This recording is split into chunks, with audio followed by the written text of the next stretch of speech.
Banyak orang mungkin hanya memandang puasa sebagai kewajiban fisik semata, tetapi sejatinya ada banyak manfaat yang kita dapatkan, terutama dalam membentuk ketenangan batin dan kedamaian hati.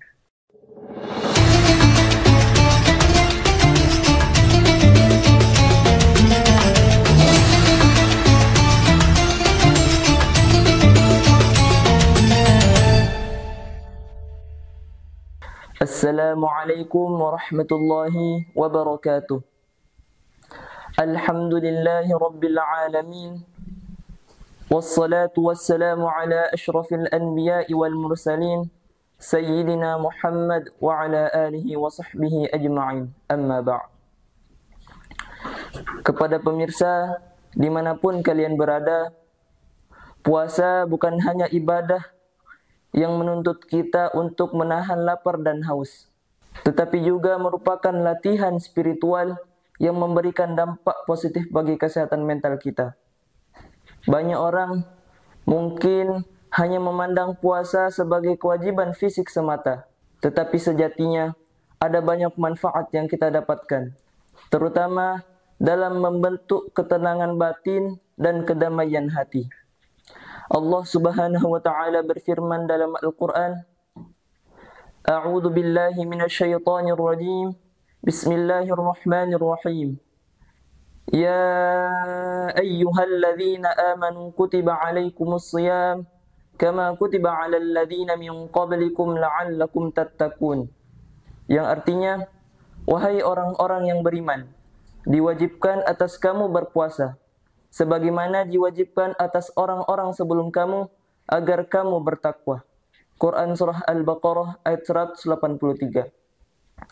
Ayat ini mengajarkan kita bahwa puasa adalah jalan untuk menuju ketakwaan.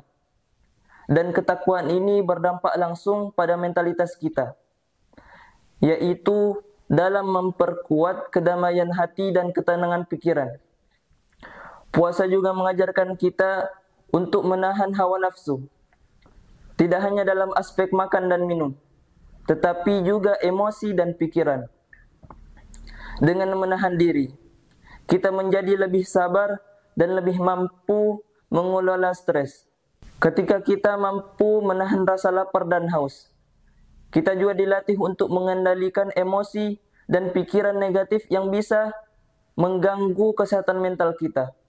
Salah satu kisah dalam Al-Quran yang dapat kita ambil pelajaran adalah kisah Nabi Yunus alaihissalam, yang dalam keadaan terdesak dan merasa putus asa, beliau memilih untuk berdoa dan bertobat kepada Allah Subhanahu wa taala. Dalam ayat tersebut disebutkan, "Fanada fil zulumati alla ilaha illa anta subhanaka inni kuntu minadh zalimin." Yang artinya, maka dia Yunus menyeru dalam keadaan yang sangat gelap, "Tidak ada Tuhan selain Engkau, Maha Suci Engkau, sungguh aku termasuk orang-orang yang zalim." Quran Surah Al-Anbiya ayat 87.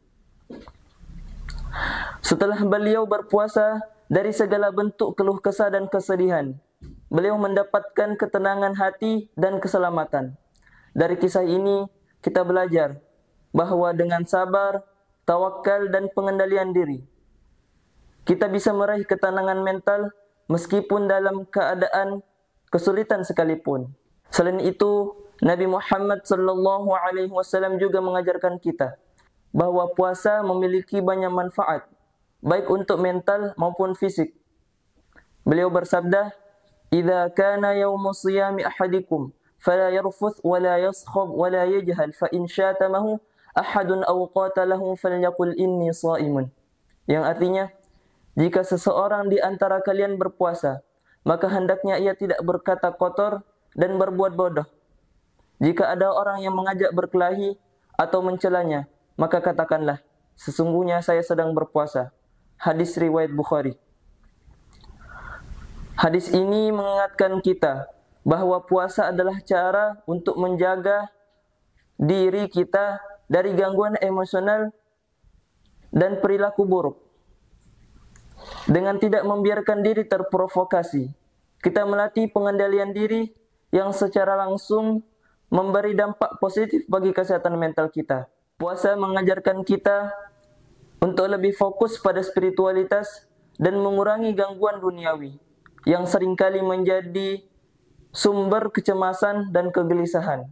Dengan melaksanakan puasa, kita belajar untuk lebih tenang, lebih sabar, dan lebih bersyukur, yang semuanya berkontribusi positif bagi kesehatan mental kita.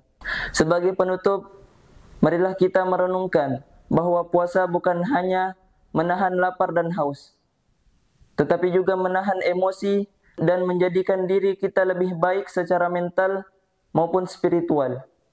Semoga dengan puasa kita bisa meraih ketenangan hati yang sejati. Mungkin ini saja yang dapat saya sampaikan. Lebih kurangnya mohon dimaafkan. Assalamualaikum warahmatullahi wabarakatuh.